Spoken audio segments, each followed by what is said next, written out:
안녕하세요, 서브스크라이버 여러분. 미국 명문 입시 컨설턴트 조이스 김입니다. 오늘은 학부모님 그리고 미국에 거주하시는 분이라면 꼭 알아두셔야 할 중요한 주제를 이야기하려고 합니다. 바로 지난 2023년 대학 입시에서 큰 논란을 일으켰던 소수계 우대 정책, 바로 입시에 크게 영향을 주고 있는 정말 많은 논의와 의견이 오갔던 이 주제를 다시 한번 짚어보려고 합니다. 왜냐하면 정말 미국 최고 대학교에서 당황스러운 일들이 하나둘 일어나기 시작했거든요. 바로 예일, 듀크, 프린스톤입니다.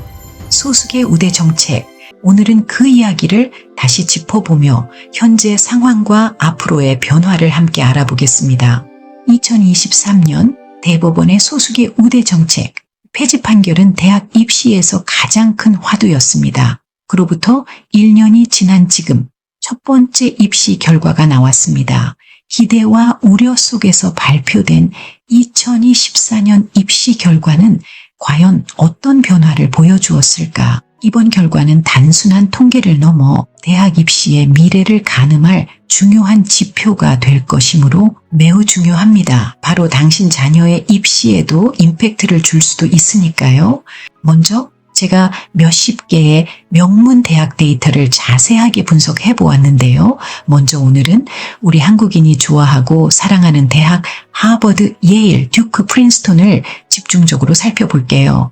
2023년과 2014년 소수계 우대 정책 폐지 이후 충격적인 크고 작은 변화가 있었습니다. 모두가 예상했던 변화는 과연 현실이 되었을까요? 누구는 긍정적이다, 누구는 부정적일 것이다 라고 했는데요. 결론은 좋지가 않습니다. 특히 아시안 학생들에게 이번 결과는 충격적이었습니다. 실은 이 사건은 하버드를 상대로 소송하면서부터 본격적으로 시작됐습니다. SFFA 아시안 단체가 시작했는데요. 거의 중국인 학부모님들이 리드를 한 것으로 알고 있습니다. 여기서 소송 중 디스커버리 단계에서 하버드 어드미션에서 언급된 아시안 학생들의 개인 평가 논란이 그 당시 방송을 보고 있자니 솔직히 저는 마음이 멍하며 민망한 기분이 들었습니다. 언론 인터뷰에서는 소송한 그 팀들은 우리는 정의를 찾기 위해 미래의 학생들의 이익을 위해 소송을 제기했다고 말했지만 실제로는 우리가 소송에서 승리했다는 결과에 더 초점이 맞춰졌죠. 하버드 입학이 대체 무엇이기에 하버드에 가지 못한 것에 대한 한이 이렇게 클 수 있을까 하는 생각이 들더군요. 어떤 미디어에선 아예 콕 집어서 말하며 그 말을 바로 맺히더라고요. 그 소송이 진정 공정함을 위한 것이었는지 아니면 특정 학교에 대한 자신들의 지나친 집착의 발현이었는지 돌아볼 필요가 있지 않을까라고요. 전 탁구공처럼 이쪽 저쪽 이야기를 모두 들어보았는데요. 하버드 소송에서 언급된 아시안 학생들의 개인 평가 논란에서 하버드 소송에서 소송을 제기했던 아시안 그룹 Students for Fair Admissions는 아시안 학생들이 입학 심사 과정에서 개인 평가 Personal Rating 점수가 낮게 책정되어 차별받았다고 주장했습니다. 이 평가는 지원자의 호감도, 용기, 친절함, 리더십 등 성격적 특성을 평가하는 항목입니다. One of the central claims was that Harvard systematically discriminated against Asian American applicants by assigning them lower scores on the subjective personal rating. This rating assessed an applicant's character traits such as likability, courage, kindness, and leadership. 하버드가 강조하는 4가지 핵심 부분에 대해 우리가 더 신경을 써야 유리하다고 생각합니다. 어떤 학생들에게는 이 말이 꼭 필요한 조언이 될 수 있습니다. 그럼에도 불구하고 합격한 아시안 학생들은 그 벽을 뚫고 들어간 것입니다. 그렇기 때문에 조언을 들으면 이를 깊이 깨닫고 배우는 자세가 중요합니다.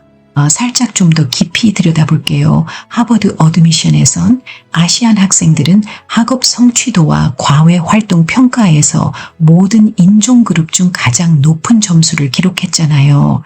낮은 개인 평가 점수는 늘 이슈였고요. 뛰어난 학업 및 과외 활동에도 불구하고 아시안 지원자들은 개인 평가 점수에서 다른 그룹보다 낮은 점수를 받았죠. 하버드 입학 사무관들은 아시안 학생들이 따뜻함, 리더십 창의성이 부족하다는 이유로 낮은 점수를 매긴 사례가 있었어요. 이게 다 소송 중 나온 단서들입니다. 중국 학부모님들이 리드한 하버드 소송에서 나온 자료예요. 우린 그냥 정보를 착착 수집하고 합격의 길로 전진합시다. 이런 일에 휘말리지 마시고요. 갈 길이 멀잖아요. 내가 이 말을 왜 하냐 하면 또 소송한다는 움직임이 있다고 하는군요. 제 마지막 영상 보시면 왠지 바로 아실 겁니다. 입학 결과에 미친 영향을 보면요. 이러한 낮은 개인 평가는 아시안 학생들이 입학 허가를 받을 가능성을 크게 감소시켰으며 이는 다른 영역에서 높은 자격을 갖춘 학생들에게도 불리하게 작용했다고 소송한 겁니다. 아무튼 그런 폭풍이 지났고요. 지금까지 일은 이젠 모두 과거고요. 우대 정책이 그래서 법정에서 폐지된 후 그로부터 1년이 지난 지금 첫 번째 입시 결과가 나왔습니다. 기대와 우려 속에서 발표된 2024년 입시 결과. 이번 결과는 단순한 통계를 넘어 대학 입시의 미래를 가늠할 중요한 지표가 될 수 있으니 매우 중요하죠. 먼저 예일 대학교에서는 큰 충격이 있었습니다. 아시안 학생 비율이 30%에서 24%로 급감했습니다. 이는 대법원 판결이 아시안들에게 더 나은 기회를 제공할 것이라는 예상을 완전히 뒤집는 결과였습니다. 흑인과 히스패닉 학생 비율은 거의 변동이 없었지만 아시안 비율의 큰 감소는 많은 질문을 던지고 있습니다. 프린스턴 대학교 역시 아시안 학생 비율이 26%에서 23.8%로 감소했습니다. 학교 측은 입학 과정이 법적 테두리 내에서 진행되었다고 주장하지만 이 숫자는 아시안 커뮤니티를 놀라게 했죠. 듀크 대학교는 가장 큰 하락폭을 보였어요. 놀랍게도 아시안 학생 비율이 35%에서 29%로 감소하며 기대했던 기회의 확장은 오히려 역효과로 돌아왔어요. 상황이 안 좋습니다. 지금껏 펼쳐진 그림을 보면요. 소수 우대 폐지를 주장했던 일부 아시아계가 결국 입시 과정에서 더 많은 경쟁을 직면하게 되었어요. 즉 인종 대신 다른 요소, 소득, 지역, 배경 등가 다시 강조되는 거죠. 아시아계 학생들이 다시 높은 기준으로 평가받게 되었다는 점을 비판적으로 보는 시선이 있습니다만 결론적으로 우대 정책 폐지 이후 아시아계 커뮤니티 내에서도 다양한 반응이 나타나고 있으며 그러나 새로운 정책의 효과와 여파는 아직 완전히 평가되기에는 이른 시점이라고 할 수 있습니다. 그럼에도 불구하고 저는 아직도 희망이 있다고 확신합니다. 왜냐고요? 제가 확인한 수많은 학교들 가운데 여전히 많은 곳에서 아시안 학생들의 비율이 꾸준히 증가하고 있기 때문입니다. 이것은 단순한 통계 이상의 의미를 가집니다. 우리의 노력과 잠재력이 여전히 인정받고 있으며 더 많은 가능성의 문이 열리고 있다는 증거입니다. 그러니 여러분 희망을 품고 끝까지 나아가세요. 우리의 열정과 노력은 결코 헛되지 않더라고요. 제가 많은 분들의 증인이잖아요. 세상은 우리들의 합격 이야기를 기다리고 있습니다.